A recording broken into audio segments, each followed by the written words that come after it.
Hey YouTube, this is TCA Gaming. I know I haven't done a video in a while.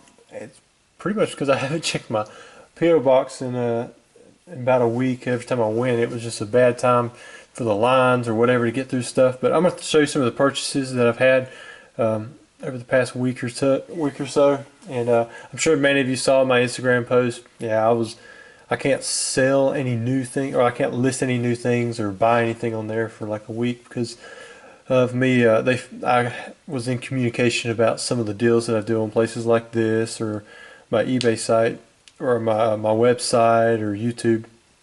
It's kind of weird when I was talking with them. They were like, "Yeah, we're okay with you selling other sites. You just can't talk about it."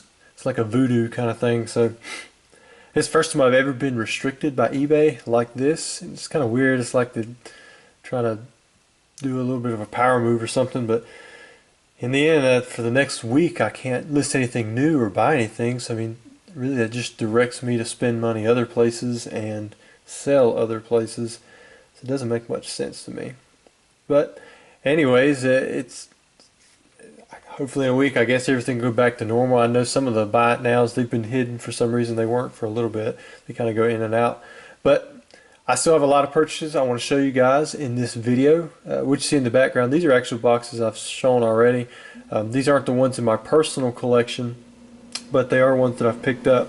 I think there's 3 unlimited, maybe 1 first edition, which is this one. I like the Neo series. I pick up these boxes whenever I can, as long as it's a reasonable price. So I've got Discovery is one of the more easily accessible boxes. People like the Revelation or the Destiny a whole lot more than Genesis or Discovery.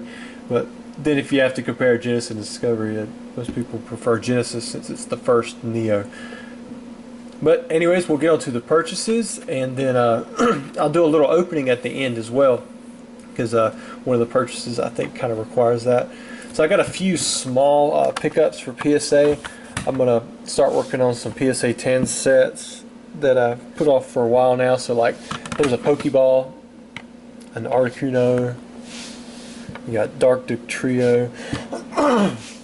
All these were really cheap wins at auction. I think they were like $10 a piece, some of them a little less, maybe a little more. So for me, at that price point, it's worth it for me to just go ahead and pay the $10 for the card instead of having to send one in, pay $6, $7 to have it graded, and it might not even come back a PSA 10. Next up, I've got some singles. Got here's a first edition Nidoking. It looks a lot better than it is on camera, because I tell you now, it's definitely played. I'm probably going to make like a played hollow set or something like that. Same thing with the Gyarados. It's a lot worse than what it looks right there on the camera. I also have this is a Southern Island set.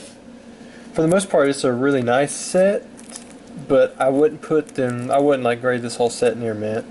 A lot of the hollows have some small scratching in there, and some of the other cards have edge wear on the backside, but it is complete and it was relatively cheap. So I haven't decided if I'm just going to assemble that set and sell it as is or what. We have a Shining Gyarados first edition. This pickup I think cost me $90 or so, and it was cheap because it's got a crease right there. But first edition Shining Gyarados, I mean, it's the very first Shining that there was. I think that's a good deal, and there's a little bit of money to be made on it. Dark Charizard, you guys know I pick up a lot of these. I've got 30 or more in my personal collection, and then I'm always sending these off to PSA. It's the second first edition Charizard that was ever printed, so I think it's very undervalued. And then I also picked up another 4 base set Charizards. 2 of these I think are pretty good, or maybe it's just one of them. The other 3 show some edge wear to them. They may not look like it because they have a case on it and it's on camera. Maybe on the back side you can see it a little better. You can kind of see it with this one. But they've got some edge wear around them. I may send them off to PSA. This one, if it had been centered better on the back side, I think it would have been eligible for probably a 9 maybe or so. Maybe a 10. But centering affects cards a lot more now than it used to, in my opinion. I mean, I wasn't around in the very, beginning, so I'm speaking for when I first started, which was around 2008. serious collecting anyways. I also picked up a complete base set. So you pretty much know what that is. I mean, it's the 102 hollows. It was missing Machamp.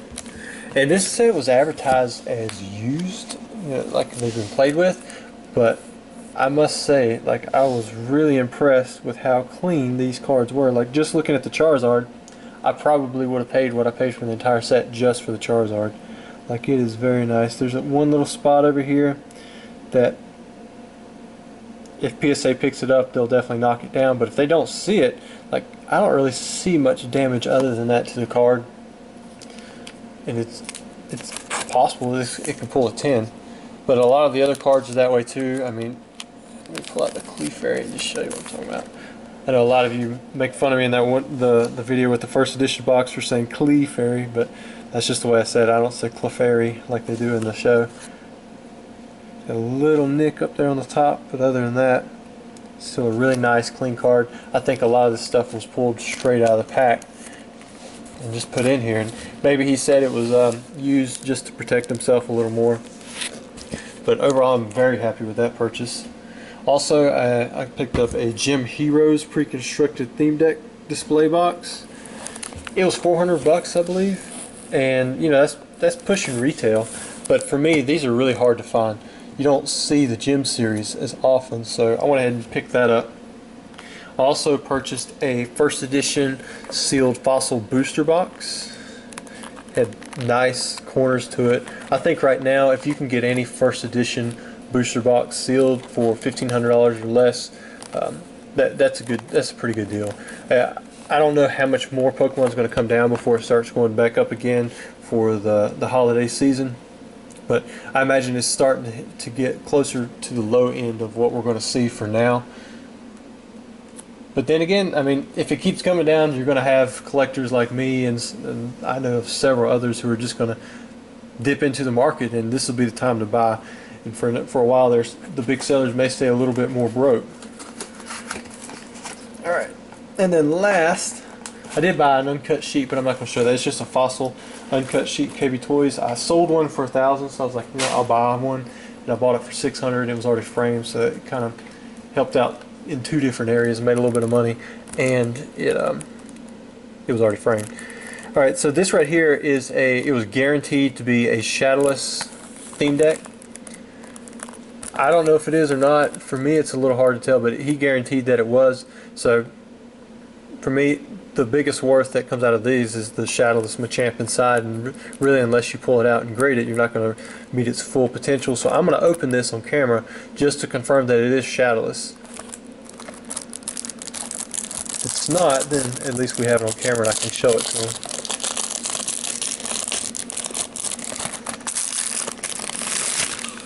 Plastic come off very easily.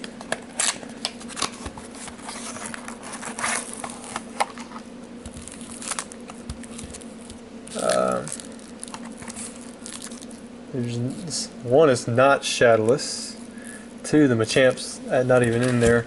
The way this plastic come off, I would say that that's been resealed. So this is definitely not a shadowless theme deck or starter deck, and it's not. It wasn't even sealed. It was actually, it's been tampered with because the Machamp is missing. Yeah, because they're usually always on top. I'm just checking to see if maybe it was sealed in there somewhere.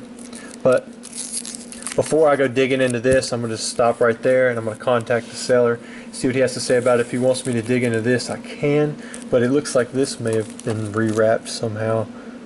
Not entirely sure. I'm not an expert on the theme decks, like how they're, because there's so many different variations. I've been fooled so many times by people who've said that they're selling something that's shadowless, and I've compared different ones, and I just can't ever seem to find anything that defines it completely as being shadowless unless it has that gold strip. So this buyer may not have even, or this seller may not have even been aware that he was selling something that was resealed, but he guaranteed that it was shadowless. Usually if people guarantee that something is shadowless, they've got a good reason for doing so, but in this case, looks like he was wrong because it's definitely not. I mean, these cards are not shadowless in here, as you can see. So it was a bit of a disappointing opening, but hopefully you enjoyed the video itself. I hadn't really thought up another deal that we could do for this video. I know I said that I was going to do deals, so maybe if you have interest in the Pikachu World collections, I do have several of these that are available, and the ones that I have, they're still sealed, and they still have the Pokemon Park 2000 flyer in the back side, which a lot of these are missing because they'll just open it up right here and pull it out. But I could let these go for $80 shipped, except for internationally, I would charge $14.50. So if you think you might have interest in that, you could send me a message, and I do have a limited amount, maybe 5 of them that I could sell. But anyways, I appreciate you guys watching the video, and thanks for taking the time to continue to shop with TCA Gaming.